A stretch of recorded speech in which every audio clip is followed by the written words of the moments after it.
Hi guys, welcome back to నిక్సారూస్ creation. నేను ఇవాళ ములక్కాయ మటన్ ఎలా తయారు చేసుకోవాలో చూపిస్తున్నాను అనమాట. దానికోసం నేను 1.5 kg మటన్ అయితే తీసుకున్నాను. బోన్ మటనే తీసుకున్నాను అనమాట. అంటే ఎలా అంటే కేజీన్నర తీసుకుంటే 300 grams బోన్ వేస్తాడు, మిగతాదంతా కూడా మెత్తని ముక్కలు వేస్తాడు అనమాట.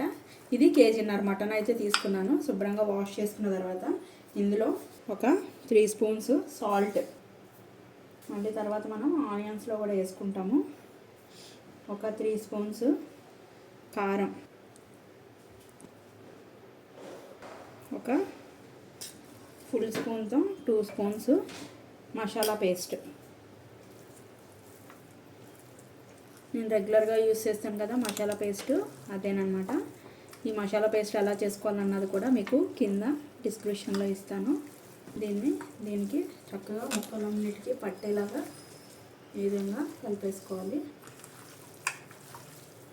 ఈ వర్షాకాలం ఇలా వర్షం పడుతున్నప్పుడు వేడివేడిగా ఇలా ములక్కాయ మటన్ కర్రీ వండుకొని తింటే భలే ఉంటుంది టేస్ట్. దీన్ని పక్కన పెట్టేసుకుందాం. ఒక 1/2 hour అయితే ఇది నానాలన్నమాట. అప్పుడు ఏంటంటే మసాలా, ఉప్పు, కారం అంతా కూడా ముక్కకు పట్టి ముక్క అన్నది టేస్ట్ చాలా బాగుంటుంది అనమాట. గ్యాస్ వెలిగించేసుకొని కుక్కర్ పెట్టేసుకుందాం. లేతగా ఉన్నా ముదురుగా ఉన్నా కూడా మటన్ అన్నది కంపల్సరీ మనం కుక్కర్కే వండుకోవాలన్నమాట. అప్పుడే ముక్క అన్నది బాగా ఉడుకుతుంది. పల్లి నూనెతో కానీ నువ్వుపప్పు నూనెతో వండితే కానీ టేస్ట్ చాలా బాగుంటుంది అనమాట. నేనైతే నువ్వుపప్పు నూనె అయితే యూస్ చేస్తున్నాను.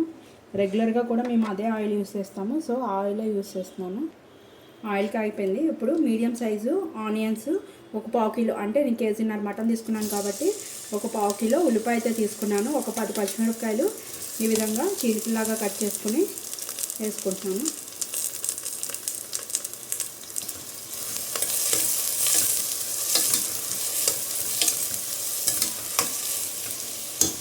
మటన్లో 3 spoons వేసాను కదా సాల్ట్, ఇందులో అయితే 1 స్పూన్నర వేస్తున్నాను నేను.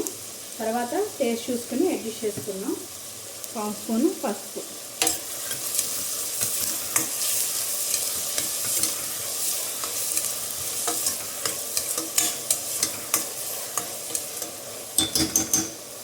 మూత అన్నది ఇలా వారగా పెట్టుకున్నాం కొంచెం ఆనియన్ మగ్గే వరకు.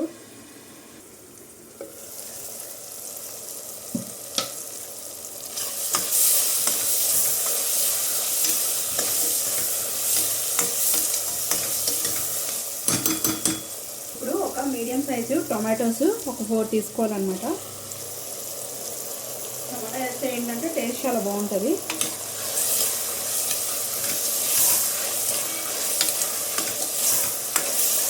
ఆనియన్ అండ్ టమాటా అంతా కూడా నీట్గా మగ్గిపోవాలన్నమాట.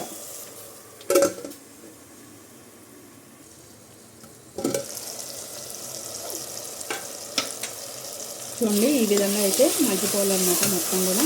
ఇందులో 1 స్పూను మసాలా పేస్ట్, ఆల్రెడీ అందులో 2 spoons వేసాను కదా, ఇందులో 1 స్పూన్ వేసాను. ఇది కొంచెం పచ్చివాసన పోయే వరకు ఇలా ఆయిల్లో ఫ్రై చేసుకున్నాం.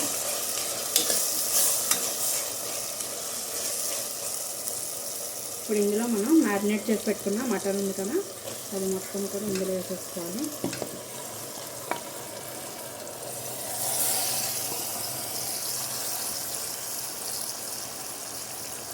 ఆల్రెడీ సరిపడా కారం కూడా ఇందులో యాడ్ చేసుకున్నాం కదా. ఒకసారి మొత్తం కూడా ఆనియన్ మటన్ అంతా కలిసేలాగా కలిపేసుకోవాలి.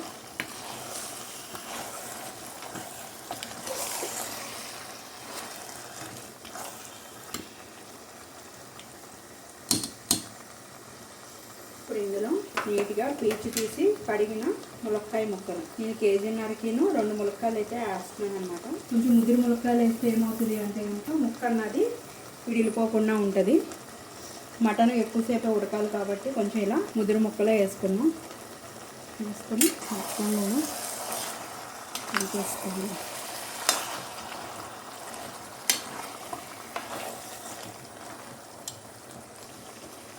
మొత్తం ఈ విధంగా కలిపేసుకున్న తర్వాత ముక్క మునిగేలాగా మనం వాటర్ పోసుకున్నాం అన్నమాట. ఇందులో మసాలా అంతా ఉందని చెప్పి ఇందులో కొంచెం కడిగేసి పోసుకుంటున్నాం.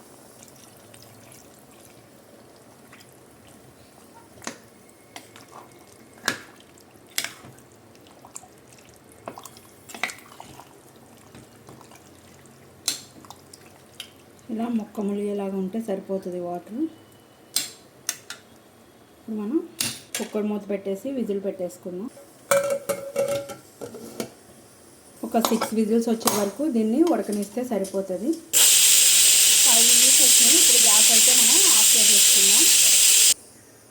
విజిల్ కూడా దిగిపోతుంది. విజిల్ దిగిపోయింది కదా, మూత తీసుకొని చూసుకుందాం ఒకసారి.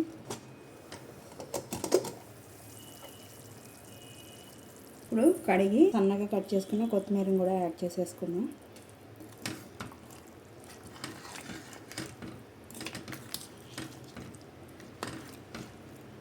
ముక్క ఉడికిందో లేదో చూసుకొని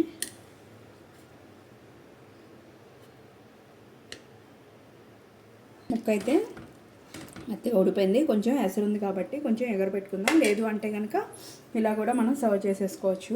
నాకు వైట్ రైస్లో కదా, సో కొంచెం ఎగరబెట్టుకుంటున్నాను. సో ఎమ్మీగా ములక్కాయ మటన్ కర్రీ అయితే రెడీ అయిపోయిందనమాట. ముక్క కూడా చాలా బాగా ఉడికేసింది చూడండి.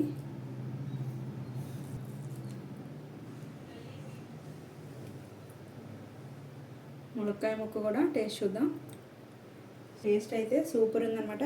సో ఎమ్మీ డిష్ మీరు కూడా తయారు చేసుకోండి. టేస్ట్ ఎలా ఉందో నాకు కామెంట్ చేయడం అయితే మర్చిపోకండి.